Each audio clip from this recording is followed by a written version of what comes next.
All right. Shalom, shalom, and shalom, Sister Deborah. Coming with a very short message. Being so, I will be going live at 7 p.m. Central Time, and I will really be asking some hardcore questions. And the questions in which I ask, even if I myself have to answer the questions in which I am asking, guess what? All is well. I answer them bad boys. Okay. I'm going to at 7 p.m. go live, and I will be asking questions. And these questions is not just for you to answer, but for Sister Deborah to break down.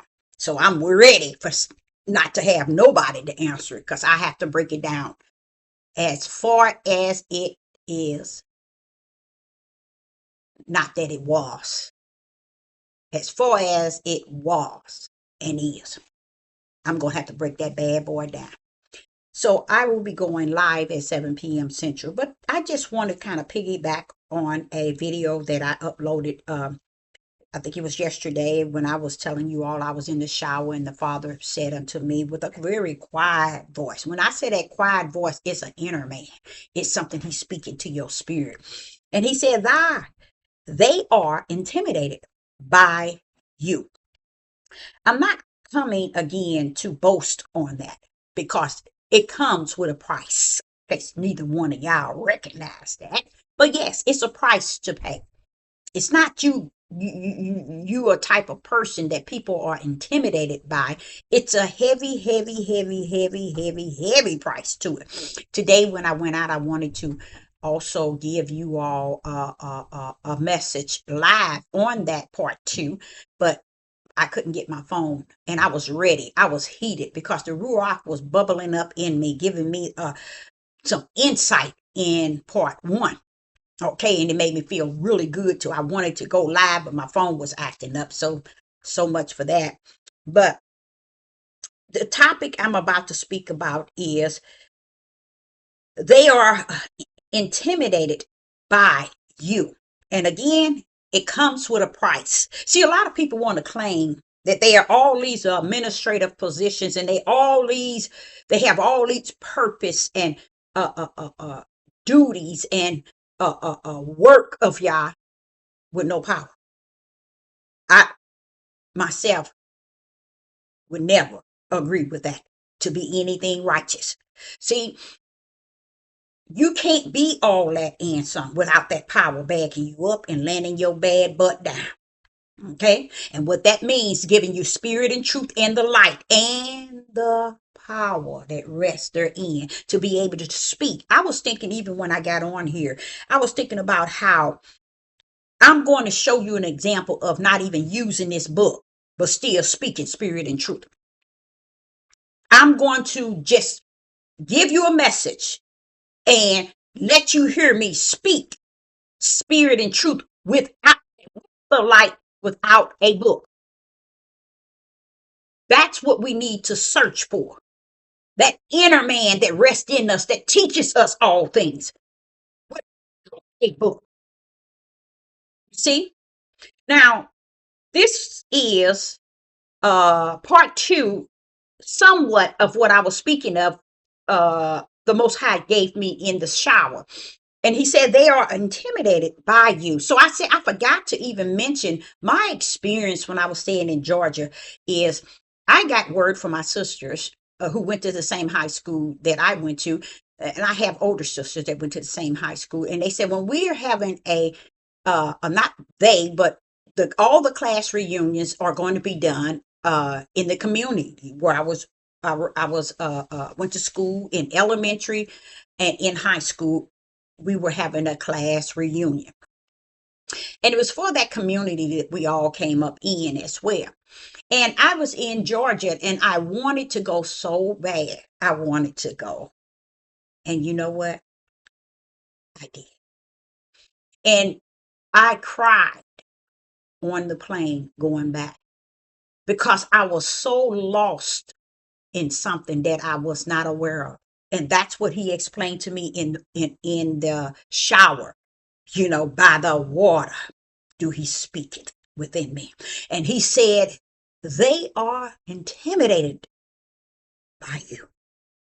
That answered every question since I was a little bitty girl of why any and everybody felt the way they felt about me. So it goes back to show me that I can't take it to heart, even though I have throughout my whole living, because it erased that in a way to let you know it wasn't you, baby. It was something I put in you. They couldn't figure it out. They didn't understand it. And let me give you the insight on it. When I came back to that class reunion, and it was what 30 years later, something like that, but it went all the way. It was, I don't know if it was that long, but I think it is. But when I yeah, it was something like that. But when we got there, my youngest sister was the host. Okay, she was the head person over it. And I walked in the door with my oldest sisters, and eyes was like, no, that ain't her. I'm serious, you guys. No, that ain't her. That's that mean girl. Baby, I just had 6 children, raised them up. Watch your mouth. In my mind, you're talking about elementary, because that's what the reunion was for, also the community and where we went to school in elementary within that community. So I walked in, and the young lady that, not young lady, but the girl that was with my youngest sister doing the host, she was at the table. And I had my ticket along with my sisters, and she said, yeah, you was that mean girl. Oh, I'm telling y'all, they lit into me so bad at the class reunion. So I forgot to tell y'all about that. They lit into me and I lit into them. Shh, shut them down.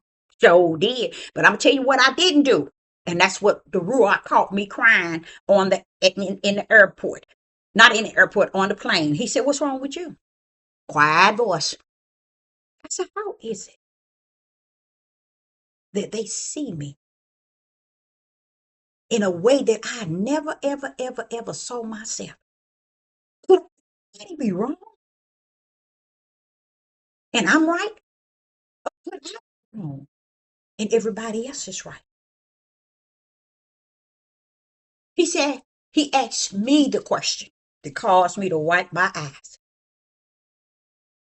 He said, you did good because you asked them when, and they couldn't tell you. I had at least probably from 8 to 10 men that said they had a crush on me, that I was their crush, but they was afraid of me because I was so mean. I can't even remember none of it being the way that they said that it was. And when that girl said, she said, yeah, you that mean girl. And I told her right in front of her, you don't know me. You didn't know me and you don't know me now. You think she didn't shut up? And my oldest sister and them, they liked it, the idea that I was seated at their table because everybody knew me. And I was. I was a person everybody knew. I wasn't a person, I think I had one fight in elementary and I had one fight in high school. That's it. One fight in elementary and one fight in high school. I had no idea why everybody was afraid of me. I didn't even have to speak a word. I didn't have to say hi or bye. But it was, and I know what the Father is saying, there was something about me that caused people to think the way that they feel.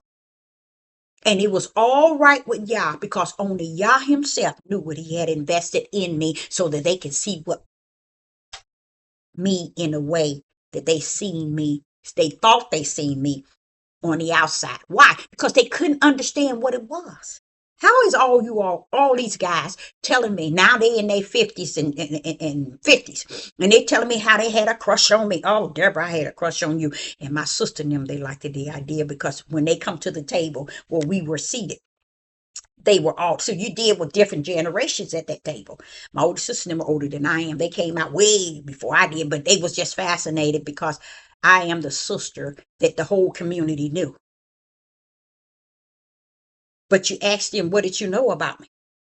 They couldn't answer it. They could not answer it. Did I give several numbers out? Yes. And they contacted me, meals. They contacted me even when I went back and I talked to them. And I know one was Joe. Joe was saying that uh, uh, he hung out and he always liked it to be around me, but he never saw me fight. He never saw me fuss, argue, or anything. But it was something about me, and he couldn't explain it, but it made him feel that I was mean. And here we are today on YouTube. 99.9 that's on my live might feel the same way. And I am so excited that the Most High Yah has given me the door to step, bam, right on in. Get in your lane, Deborah. That's why you got a lane. Ask them where their lane is at. Now watch what he said to me. I was telling the Father I forgot to add that into it. So here we are at this here class reunion, and all of a sudden, the young lady that said, "Oh, that's that mean girl." She come over. She said, "Oh, you so pretty." And let me tell y'all something. Sister Deborah stepped in there like she was back in her teenage years. Yes, I did. Yes, I did. Sister Deborah was looking good, and y'all, all eyes. Maurice say, "But Deborah, you know he's with his wife." No, Ray said he's with his wife. Oh, this was the girl I had a crush on. His wife's sitting there with him. And he say, yeah, I had a crush on her. But honey, that was a mean girl. She was so mean. I was so mean. I am so grateful for Most High Yah making me to be whatever they said I was. I'm grateful today because I didn't understand it yesterday. But he allowed me to live, to have the full revelation of what it was. And I'm going to tell you what he told me today. Let me tell you what he told me today. Then they began to say, his wife said, no, there was another situation there. It was like six females that I graduated with in elementary. We graduated in the 8th grade. And most of them that at the table, they never did graduate out of high school. You see what I'm saying? So many of them that was at the class reunion, they were there because it was for elementary community, from the community in which I was in, coming up in elementary and high school. A lot of them didn't graduate out of high school, but all of them was at the class reunion like they did. Okay. But I went on, and many of them that shocked me. It did. And that was one of the shocks, is why is everybody disabled? Why is everybody on disability? Why does it look like everybody got a problem? Uh-huh. Well, but when Sister Deborah came in, even the young lady that said, "Oh, that's that mean lady. That's that mean girl back in the days." But you know what? She came over to the table. She said, "But you look beautiful. You look good. You look like back in the days." You see what I'm saying? But something the Father said to me on the plane. He said, "Deborah, you did good. You did good. They can't be blamed for what they can't even say how, when, and what you did to make them think that you're mean.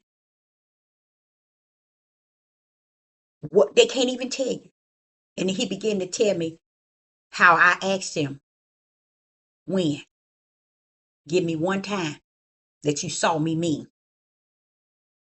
They couldn't even answer. And that's what he was refreshing me on the airplane.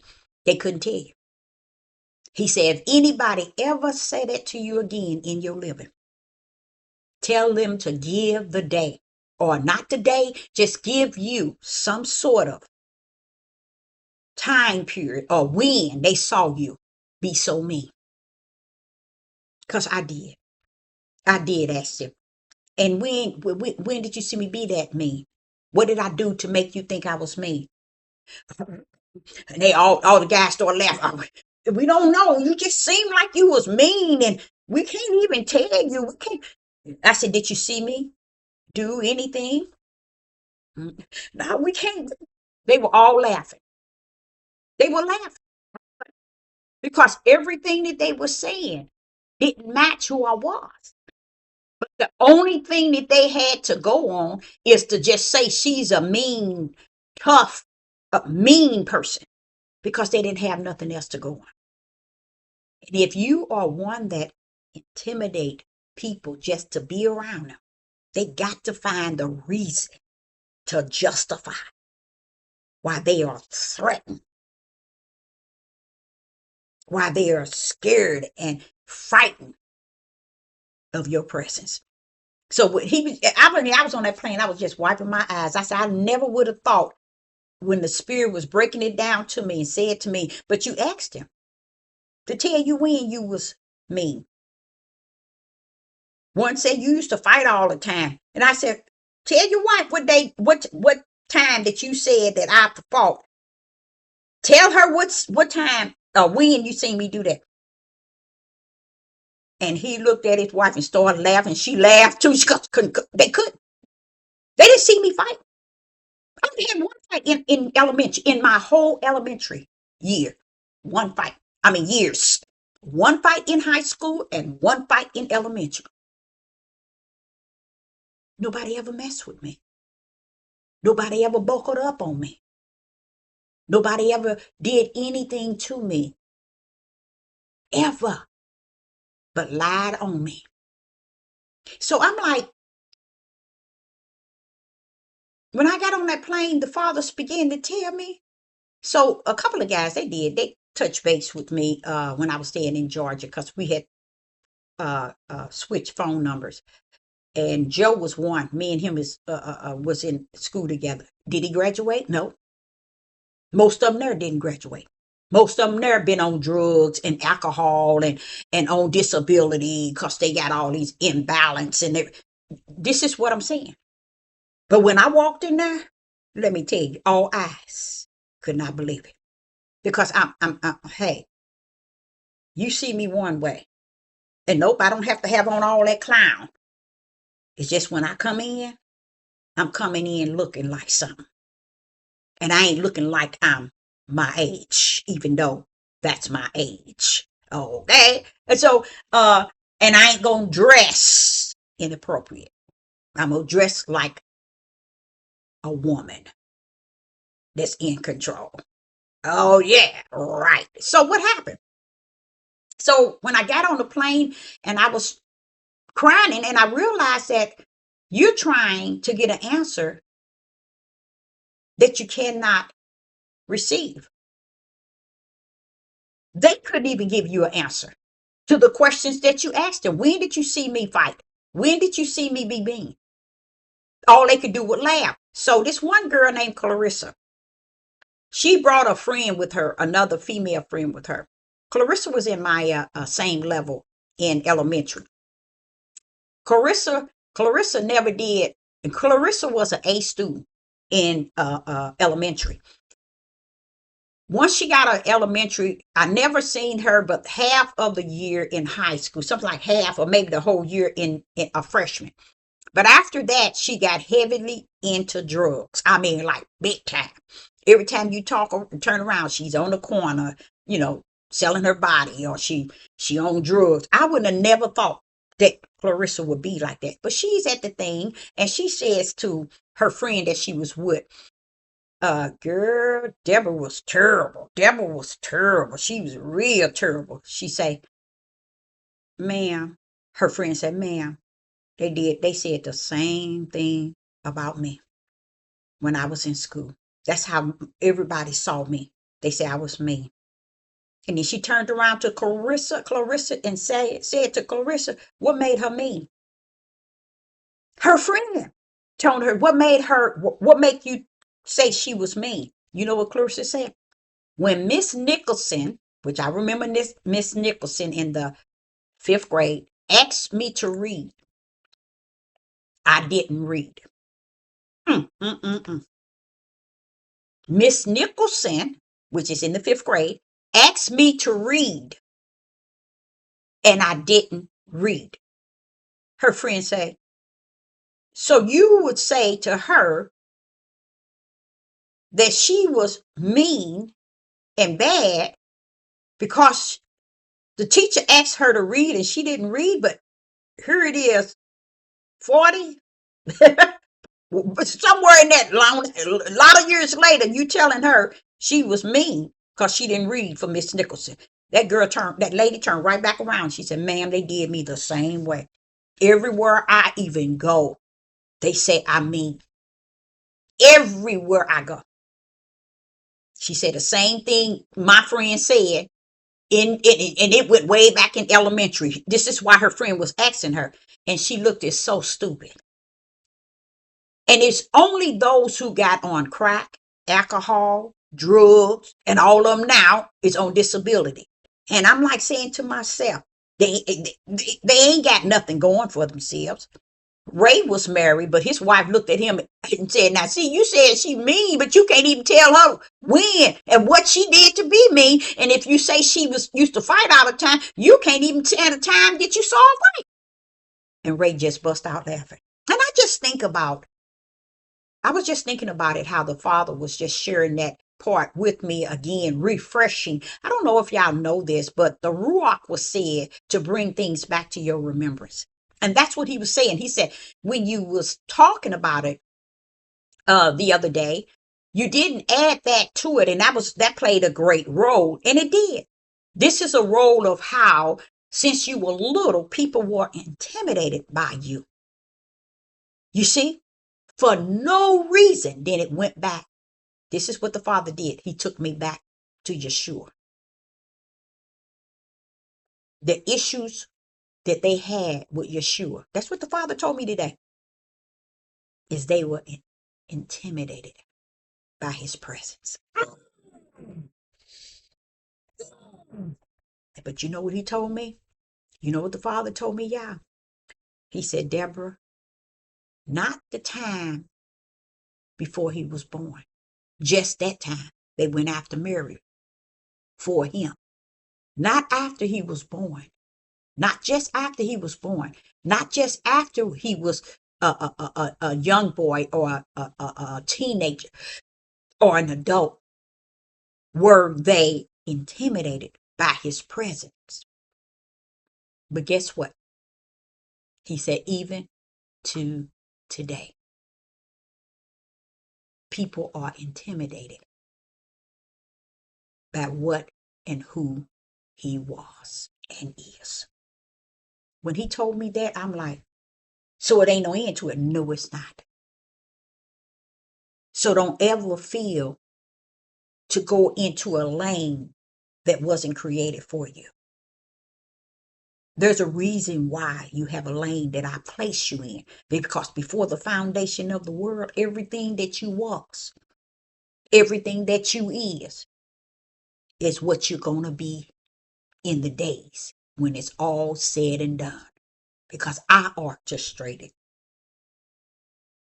your purpose, your mission, your calling, your labor, your service, and not man on earth.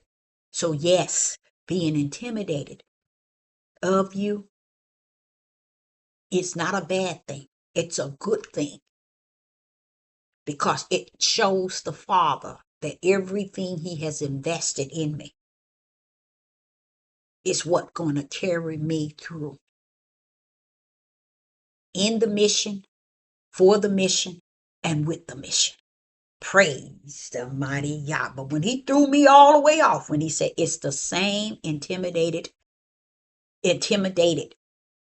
that they had when Yeshua was even at a distance coming, when Yeshua was in their presence.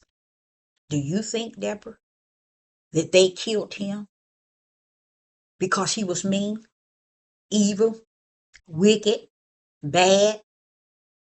No, they killed him for the same reason. They will lie on you. People don't understand that the way that they feel, it also could also be really who you are. Because it's not just that I am looked at like that. If you fall under that same category of being the light or the chosen individual to walk as a servant of Yah because Yah is in you, that's what is intimidating. Remember they said, told Yeshua, I'm finna take y'all there. They was telling Yeshua, you say that you the Christ. They didn't have no problem with Yeshua saying he was Yeshua. They had a problem with him saying he Hamashiach. Guess why? The part of them that was intimidated by him was what was in him. Father Yah. Thank you, Father Yah.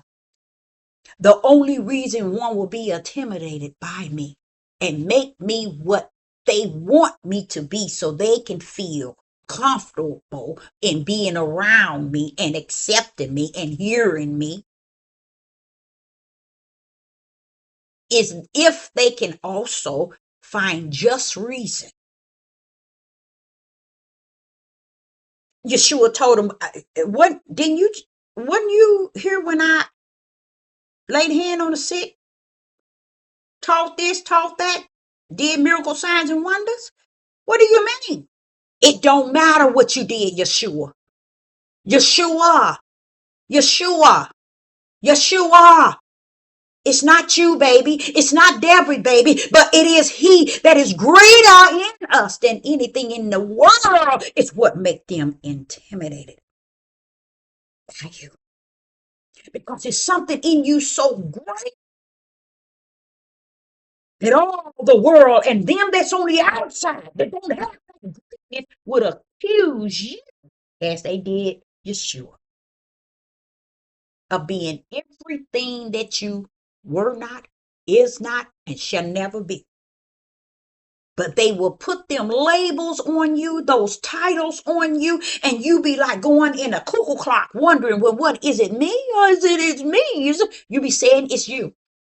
But if it had not been for the Ruach in me that got me from that day at 4 years old to where I'm at 64, I would not be able to stand. There is something in me greater than anything on the outside of you and probably anything that's on the inside of you that's not of him. That's what you're intimidated by. Because if all power, the word, I ain't gonna say all power, but if power, the word and the spirit of Yah is in you, they better be intimidated of you. And I'm talking about the real people on the earth representing a real creator that holds the real, that is the real authority down here on this earth. And the people therein need to be intimidated by you because something greater in you. Now, this message has to cover 1 Peter chapter 3, and I'm going to go down to verse 4. I'm going to go into verse 4. 1 Peter chapter 3, verse 14 and 15. I want you to come go with me here. So I want to land something out here. 1 Peter chapter 3, verse 14 and 15. Nope, it didn't say that. And if ye suffer For what? Righteous sake. And you suffer for righteousness' sake. Happy are ye. So I have suffered throughout my living in this flesh, trying to understand what is it that caused people to be afraid? What is it that caused people to fear? What is it that caused people to pass judgment in a way that they have no other choice because they can't figure out what it is about Sister Deborah? I don't like. Oh, I don't like the way she talk. I don't like the way she walk. I don't like the way she look. I don't like the way she cook. I don't like the way she act. I don't like the way she whatever. But listen to this here. First Peter chapter 14. But ye suffer for righteousness' sake. Hold on to that, baby. Happy are ye, Deborah. And be not afraid of their terror, neither be troubled. Ooh, Father, yeah. Why? Because even though you looking at the ideal of they're seeing you the wrong way, but that's the only way they can see you, because something in you greater than anything they could see, anything they can understand, anything they can comprehend. So they got to make it up way they can make sense of. You mean, you evil. You used to fight all the time, and you ask them, when did you see me do it? Give me one time. I ain't ask you for 2 or 3 or 4. Just tell me one time you saw me. Couldn't even tell you. Or tell me who I was. Like, you speaking about somebody like that and don't have the receipt to back it up and land it down. Listen to what it says. Happy is ye, Deborah, and be not afraid of their terror, neither be troubled by their words. Now watch this here. Let's go on to verse 15. In verse 15 it says, but sanctify Yah in your heart. And be ready always to give an answer to every man that asks you a reason of hope, the hope that is in you, with meekness and fear. Do you know right today, many people don't know how to even answer questions, don't even have the answer to questions. They don't have it. It's just simply not there. Here is letting you know, be ready. Every man to ask it. I mean, those that ask you. Give them, Deborah, give them. You see? 99.9 don't have that ability to be able to answer the questions in which someone asks it. All my living, someone say something to me, I always had an answer. Someone asks a question, I always had an answer. Let's listen to that, verse 15. But sanctify Yah in your heart. Set him aside in your heart, y'all. And that's that spiritual heart. Make yourself know that he's present in you. And he already answered. I ain't talking about that bloody, runny heart of the flesh. I'm talking about that spiritual heart. Sanctify him. Set him aside in that. And don't ever sell him off to nobody on the outside. And then it says, and be ready always to give an answer to every man that asks you a reason of hope that is in you, with meekness and fear. Mm, mm, mm, mm. You see, how many of you all are able to answer and is ready to answer the questions that are put before you? Sister Deborah is coming in 7 p.m. Central Time. 7 p.m. Central Time. And I'm going to put questions before you. And I'm not looking for no one to really answer because I'm already ready to break them down. How about that? I'm ready. You see? Quick to answer. Be ready, Deborah, to give an answer to every man that asks you a reason of hope.